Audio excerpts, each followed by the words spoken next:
नाज़रीन, चीन जो रस्तो रोकण तां इमरान ख़ान जी पुठ भराई। इमरान ख़ान बहानो उहे असल निशानो पाकिस्तान आहे। आलमी इस्टेब्लिशमेंट जो निशानो सी पेक आहे।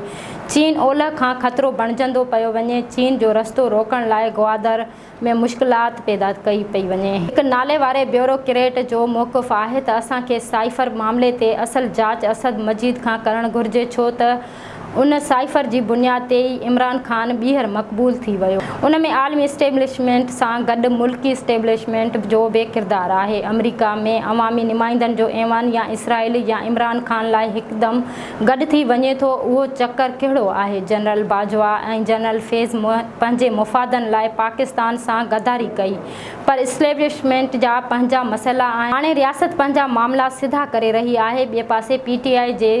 ॿिए पासे पीटीआई जी social media brigade chief justice Qazi Faez Isa जी घर वारे सरीना ईसा जी 5 सहाफ़ियुनि खे 2 साल अॻु ॾिनल इंटरव्यू जो हिकु क्लिप सोशल मीडिया ऐं यूट्यूब ते वायरल करे ज़मीन आसमान हिकु करे छॾियो आहे। उन क्लिप में सरीना ईसा पारां इमरान ख़ान बाबति कयल कुझु ॻाल्हियूं शामिल आहिनि। उन इंटरव्यू में सरीना ईसा जो मौक़िफ़ हो त असांखे कहिड़े ॾोह जी सज़ा ॾिनी पई वञे। इमरान ख़ान वांगुरु असां इलेक्शन नाहे विढ़ी, पर मुंहिंजे ऐं मुंहिंजे ॿारनि जे असासनि जी हाणे हर कंहिंखे ख़बर आहे। इमरान ख़ान पंहिंजा ऐं ॿारनि जा असासा छो नथो ज़ाहिर करे?